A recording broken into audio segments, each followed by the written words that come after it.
5 seconds to go.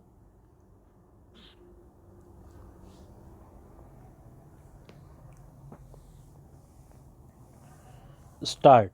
Yesterday, I had the honor to present a resolution before you, which you passed. In it, we stated that we wanted it to be clearly understood that we aim at a socialistic pattern of society. In that resolution, which deal with the economic policy, we have to give effect to that decision of yours because ultimately it is the economic policy which is going to shape that picture of India which you call the socialistic pattern. This resolution is therefore of the highest importance.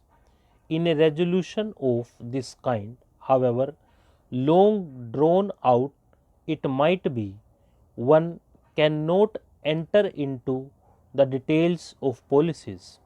There is a danger in such resolutions, and that is what you may use striking words and vague phrases and imagine that you have given a great lead to the country.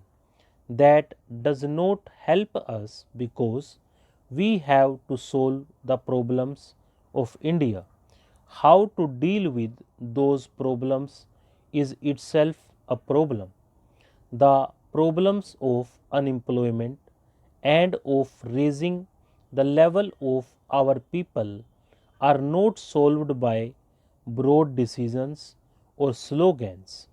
I say this without any disrespect to those who wield striking words because I myself have been a wielder of words all my life, drafting resolutions, getting them passed, and so on.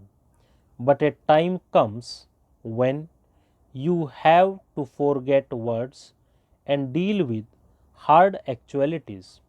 This applies more especially to congressmen because they have much more responsibility than others in running the government and deciding the government's policy.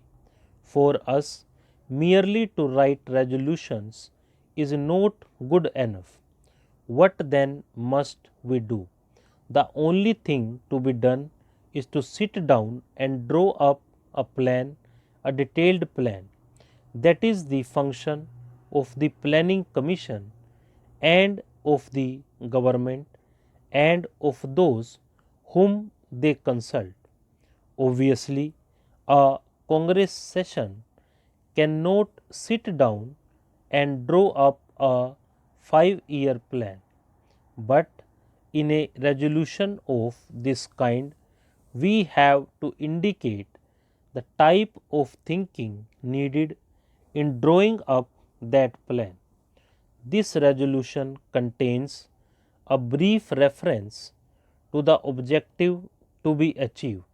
First of all, after expressing appreciation of what has been done, the resolution says that the time has now come for substantially increasing production, for raising the standards of living, and for having progressively fuller employment so as to achieve full employment within a period of 10 years in the Congress. The first thing to note about this resolution is that it does not merely repeat what we have said before. It points out that the time has come for us to advance on the economic and social plane. In a sense, we have been doing it, but we have not been doing it adequately. The time has come to put an end to unemployment in 10 years. By 10 years, we mean 2 5-year plan periods. I wish you to appreciate that we try not to word our resolution in what might be called bombastic language. We are an old and mature organization with a great deal of experience.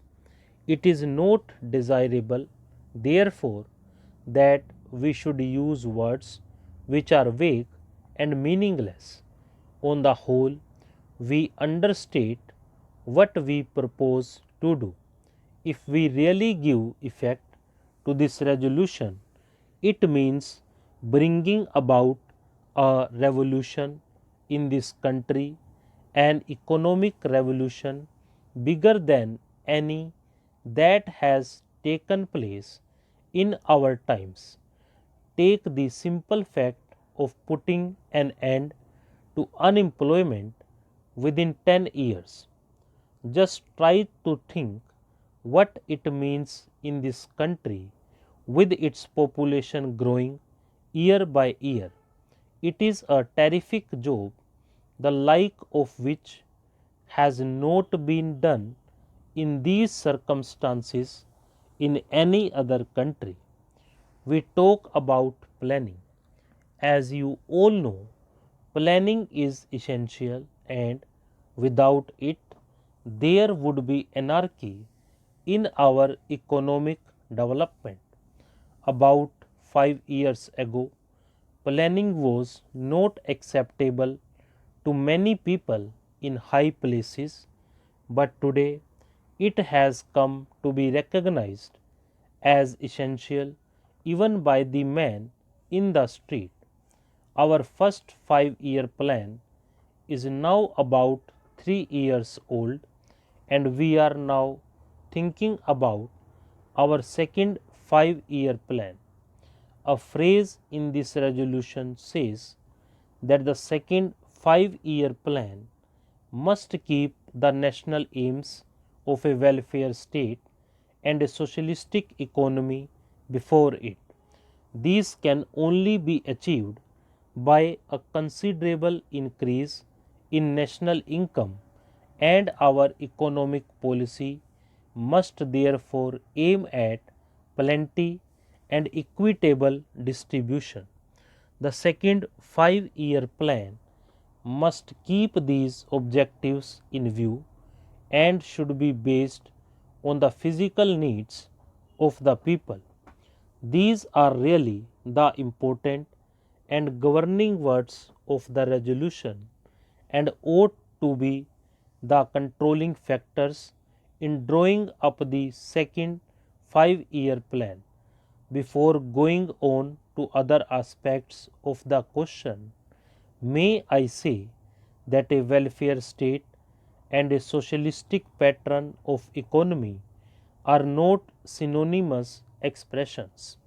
It is true that a socialistic economy must provide for a welfare state, but it does not necessarily follow that a welfare state must also be based on a socialistic pattern. Stop.